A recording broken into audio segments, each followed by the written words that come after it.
Hi, I'm Wendy, and welcome to the RN for God podcast. This is where truth meets health and wellness. But as a public health official and registered nurse, I am going to discuss the myths, the facts, and give you some essential tips to have a more balanced life in the health realm, the physical realm, mental, emotional, and spiritual realm, and of course, even financially. Take this journey with me and let's dive in. See you soon. Toodles.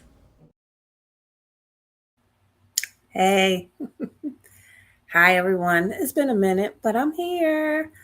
Welcome back. I wanted to talk to you all today about vaccines. Vaccines have been around for a very long time, and they were developed to help people to stop dying. This is not a conversation about autism and vaccines. However, it is just information, knowledge, so that you can be fully informed from a reliable source, moi, on what vaccines are. And I'm specifically talking about a few of them, the major ones that we give in the United States. And I'm going to start with smallpox, mainly because we don't have smallpox around anymore, but mainly because it was the first vaccine that was ever derived.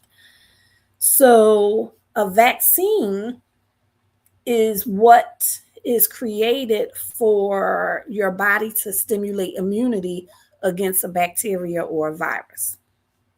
Now, the first vaccine was smallpox, and it was developed in 1796. 1796, y'all. So, smallpox is a highly contagious, severely infectious disease process that presents with a fever, severe headache, and you get these icky blisters or pustules that are fluid filled and they rupture and they scab and they leave deep scars. People were losing their lives over this. The vaccine left a mark on your arm, and it was last given in 1972 because the US had declared smallpox free. Now, I don't know if you can see, mine is almost gone because I'm old now, but that was my smallpox mark. So, if you were born before 72, then you got a smallpox mark. In 1980, the World Health Organization declared the world to be smallpox free. Now, the last known case was in 1949 in the world, and in 1949 in the US, and in 1977 in the world. So the only threat of smallpox now is in the event of bioterrorism. So if you know somebody, if you hear about smallpox, you know it's because of bioterrorism. Now, measles has been popping up every now and then in the news because people are not inoculating their children or themselves against measles. I remember not too long ago there was some individuals in New York, I believe it was, and then there was some in Illinois that didn't want to be vaccinated against measles. And your choice, but you should be informed because in order for herd immunity to occur, as I said, a part of the population has to already be vaccinated. So, measles, it is highly contagious. It's a respiratory disease. The symptoms develop over a 10 to 14 day period once you're exposed. You can have a fever, cough, runny nose, you have red eyes, you're congested. Then you get these white tiny spots in your mouth. You get a red rash on your face. And this it starts spreading downward over the body. The measles can be life threatening. People do die, kids die from this. And the symptoms can go from an ear infection to brain swelling and then pneumonia. The virus was first isolated in 1954. In 1963, they had a live vaccine. So that's when they call that an attenuated vaccine. So they weaken the virus a little bit before they inject it to help build up some of your immunity. So it's like, say it's like a pie, and they take a tiny piece of the pie to give it to you so that you can build up immunity from that. In 1968, there was an improved, more effective measles vaccination that was introduced. And then in 1977, you got the measles, mumps, and rubella vaccination that was combined into one vaccine. And that was for all three of the diseases. And now in 2025, they also added varicella, which is for the chickenpox. So mumps is literally where your face swells up around your, well, not your face, but your neck. So this was first isolated in 1934. And I'm sorry, the virus was first detected in 1934, isolated in 1945. And a vaccine was developed to the vaccine was developed from a killed virus. So the vaccine only allowed short-term immunity and was on the market from 1950 to 1978. And in 1963, a vaccine researcher, Maurice Hillman, he isolated a live strain of the mumps virus from his daughter's mumps infection. So his daughter was sick, she had the mumps, and he took some of the skin, some of the infectious part of the mumps, and he isolated the live virus. Merck manufactured the vaccine, and it began being used for public use in 1967. So German measles, which is rubella, the symptoms are a little milder than the measles, but if a pregnant person gets rubella, it can cross the placenta and causes defects in the unborn child, the hearts, ears, eyes, and their brain. So you have measles, mumps, and rubella. When I was a kid, those three were together. When my children were kids, those three were together. And now they've added varicella, which is for the chickenpox. So chickenpox is a highly contagious viral disease, and it is caused by the herpes virus. So that's all under the umbrella of varicella. Chickenpox, herpes, shingles, cold sores, all under the umbrella of varicella. You get the itchy, blister-like rashes, fever, tiredness, and it can lay dormant and then show up later in life as shingles. So when I was a kid, I remember I was in fourth grade, I stayed home, but we used to put calamine lotion on the bumps because they itch so bad, and the calamine lotion would help you to not itch. So when I was a kid, if somebody in the classroom got it, then it went through the whole classroom because it took about 2 weeks for someone else to get it. And you would be more likely to get it if someone had their chickenpox and they were shedding. And I did this with my children. When my son got chickenpox, I put my daughter in the room with him so that she could get them. So they both had chickenpox. So they didn't need to get any vaccination because they had natural immunity because they were exposed and actually had chickenpox. Same thing for myself. But that's not to say that you should do that now.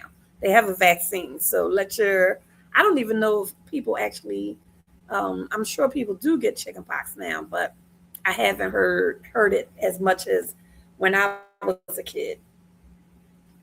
So now I'm going to talk about tetanus. So you heard about tetanus, right? If you cut yourself on some metal or something like that, you can get tetanus. Um, and it's also referred to as lockjaw, right? So it's a bacterial disease that affects the nervous system. It could be causing painful, uncontrollable muscle spasms, stiffness, and especially in your jaw. So the bacteria is Clostridium tetani.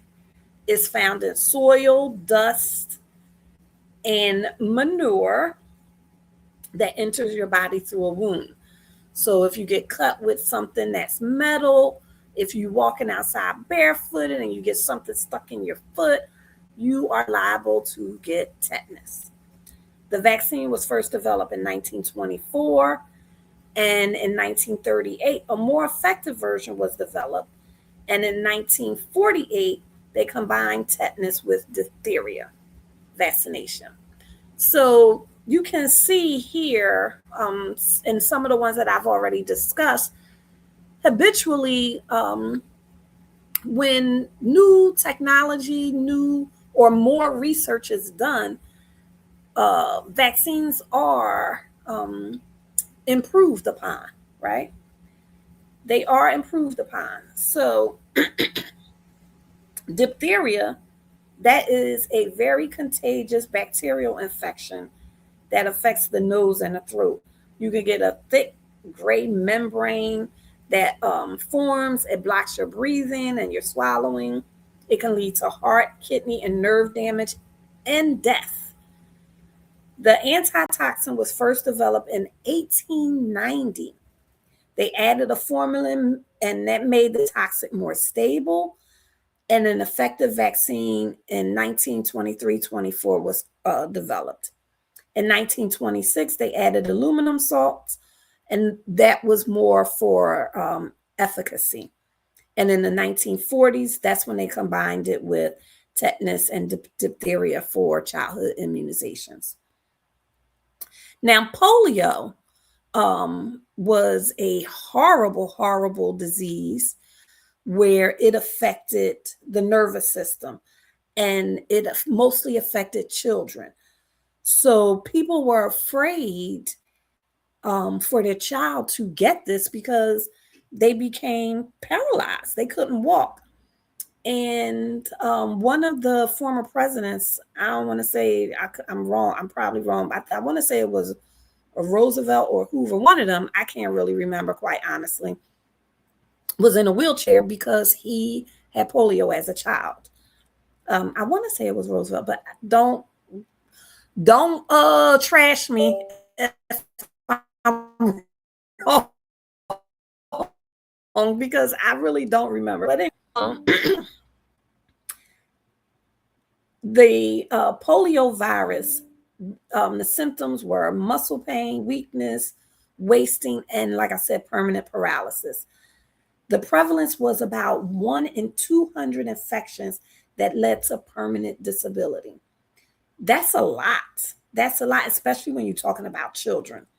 The virus was spread from respiratory droplets, fecal oral route, people not washing their hands. And this is from, like I said, poor hygiene. The infected person will use the bathroom. They wipe themselves, but they don't wash their hands. So in every area, in every lifetime, in every circumstance, hand washing is the most important thing, because that is what will keep you from getting an infection, getting a disease, dying sometimes because you wash your hands. You don't realize how much you may touch your face, touch your eyes. Our skin protects us. So if you have a cut, if you got something on your fingers you don't know about, and you rub your eye, that's an entryway. You put your fingers on your lips, you lick your lips, that's an entryway for some type of virus or bacteria to enter into your body. And a fecal oral route, that is just what it is. So you know what feces is: poop, stool. Not that you put it in your mouth, but someone uses the bathroom, they don't wash their hands, they use poor hygiene, They could be cooking, they could be touching you, it could be any kind of way. And you swallow it, you get it in your mouth, and then it gets into your system. Um, there are a lot of things that could pass like that. Hepatitis A is one of them as well. But we're talking about polio right now. So in 1948 to 1955, the outbreaks were occurring and people were afraid, like I said, because they didn't want their kid to be paralyzed. There were about 16,000 cases a year in the US in 1955 before they got a vaccine in April of 1955. So with this vaccine, there were a lot of side effects. That first vaccine, there were a lot of side effects.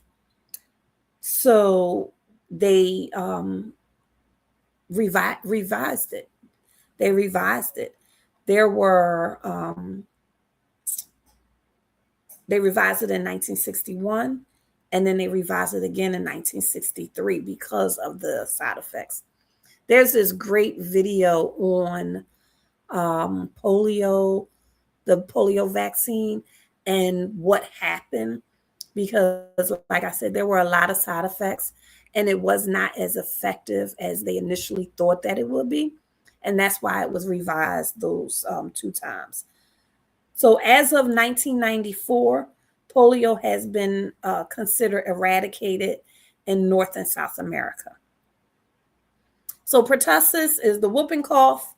That is when you hear people talk about whooping cough with kids mainly, or elderly people. But it is a bacteria. Its name, the scientific name is Bordetella pertussis. So it causes a severe cough that's violent, and it sounds whooping, like a seal almost barking. It can last for months. It can lead to apnea, which means that you can't breathe. You can have pauses of breathing. It causes you to vomit because you're coughing so much. This bacterium was initially isolated in 1906. The first vaccine was in 1914, and then again in 1948 they combined it with diphtheria and tetanus, and they gave it for childhood vaccinations. Now that initial one was for the whole bacteria. It was killing the whole entire bacteria.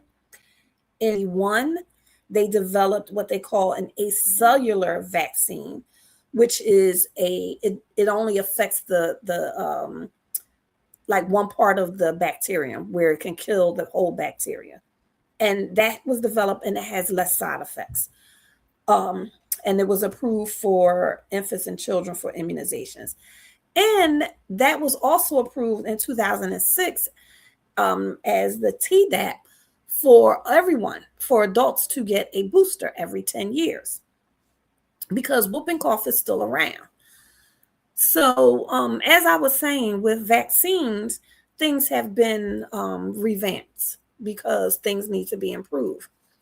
Now, I'm not one to I'm not the first person to buy new things. I'm not the first person to get out there and try new things. I wait and see and watch what happens with others. But these vaccines have been around for a very, very long time. And these bacterium and these viruses are no joke.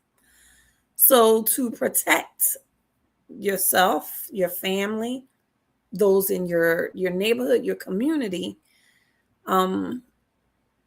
people should become educated, be well informed about how to protect yourselves and your family. And with all of the things that's happening in the world, and especially in the United States, you need to protect yourself. And the best way to do that It's not just by hand washing, but also getting those basic things protected. Chickenpox, measles, mumps, rubella, whooping cough, all of those things. Because even in 2026, with all of the things that's going on, some small things can still kill you.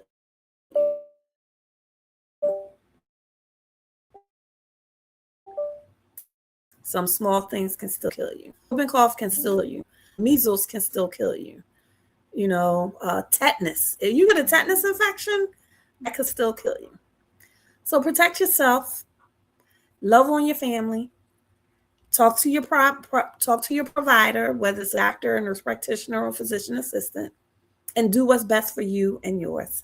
All right, y'all. Thank you for listening. Thank you for following, liking, sharing, subscribing, all of the things. I appreciate you all so much for hanging out and sticking around with me. There's more to come. I'll see you soon. Toodles.